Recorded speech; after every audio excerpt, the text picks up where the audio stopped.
Assalamualaikum warahmatullahi wabarakatuh.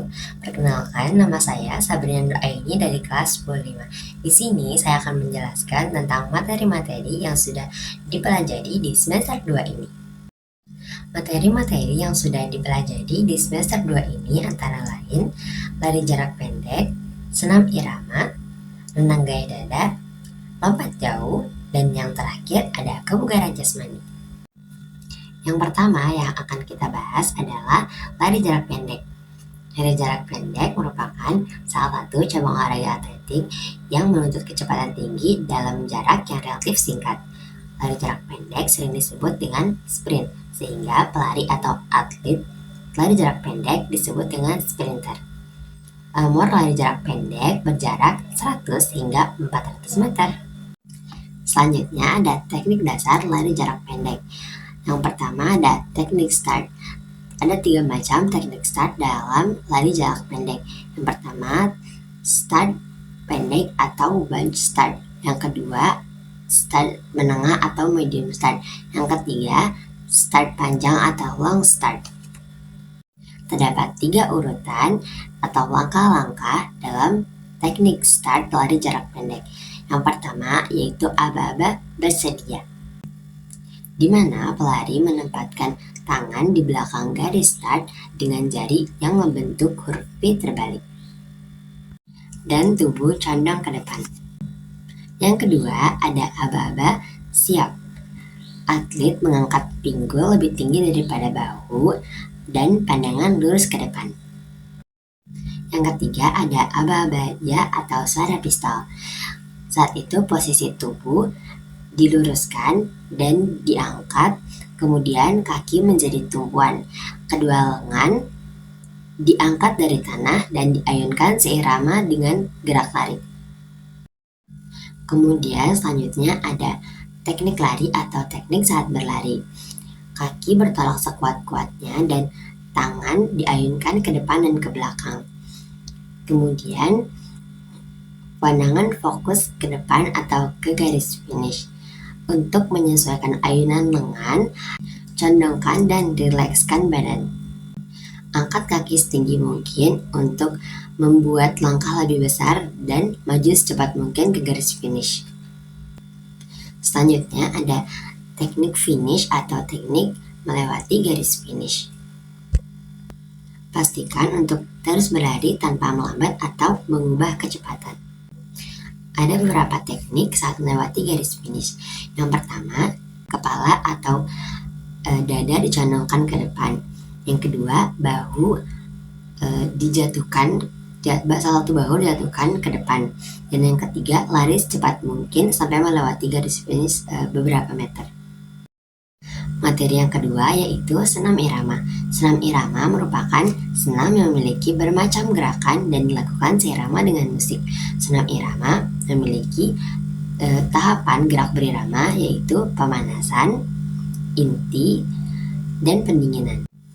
Unsur-unsur dalam senam irama antara lain keindahan, keterampilan, keluasan, kekuatan, kelenturan, keseimbangan, dan ketepatan irama. Yang ketiga ada renang gaya dada. Renang gaya dada merupakan renang yang dilakukan dengan posisi badan menghadap ke arah air. Renang ini sering juga disebut dengan renang gaya katak karena gerakannya yang mirip dengan cara gerak katak berenang. Teknik dasar renang gaya dada. Yang pertama, posisi badan. Posisi badan datar dengan kemiringan kepala lebih tinggi dari kaki. Yang kedua, gerakan kaki. Kedua tungkai kaki bagian bawah ditarik bersamaan mendekati pinggul dan pergelangan kaki diputar mengarah keluar. Kemudian posisi kaki seperti menendang atau mendorong sehingga kedua kaki bertemu lurus di belakang. Yang ketiga, gerakan tangan. Saat meluncur, lengan diletakkan lurus di atas kepala dengan posisi telapak tangan yang saling bertemu. Kemudian tangan ditarik ke kanan dan ke kiri selebar bahu. Yang keempat, pengambilan napas terjadi ketika gerakan tangan dan kaki dilakukan secara bergantian. Selanjutnya yang keempat ada lompat jauh. Lompat jauh merupakan salah satu cabang olahraga atletik. Lompat jauh bertujuan untuk mencapai lompatan yang sejauh-jauhnya. Teknik dasar lompat jauh yang pertama yaitu awalan. Awalan atau ancang-ancang adalah gerakan untuk menghasilkan kecepatan sebelum memulai lompatan. Awalan dilakukan secepat-cepatnya dan jangan sampai mengubah langkah saat akan melakukan lompatan. Yang kedua ada tolakan. Setelah berlari lalu melakukan tolakan. Tolakan dilakukan di dalam papan tolakan. Selain tolakan kaki juga diperlukan gerakan ayunan tangan. Gerakan ini bertujuan untuk menambah gerak tolakan dan menjaga keseimbangan badan. Yang ketiga ada sikap di udara. Setelah melakukan tolakan, pelompat jauh akan melalui tahap melayang di udara. Tahapan ini bisa dimanfaatkan untuk mencapai hasil sejauh mungkin. Ada 3 gaya yang dapat dilakukan agar tahapan melayang di udara bisa maksimal. Yang pertama, gaya jalan di udara atau walking in the air. Yang kedua ada gaya jongkok atau tuck, dan yang ketiga gaya menggantung atau hang style. Yang keempat, mendarat. Mendarat sendiri merupakan tahapan yang penting, sehingga pastikan untuk melakukan teknik pendaratan benar di bak pasir agar tidak mempengaruhi jarak lompatan. Beberapa kesalahan dalam lompat jauh. Yang pertama, mengubah posisi kaki atau mengubah langkah kaki saat melakukan tolakan.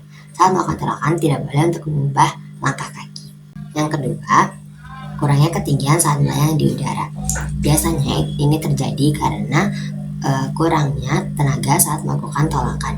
Yang ketiga, mendarat dengan kaki terpisah. Saat mendarat, kaki tidak boleh terpisah. Jadi,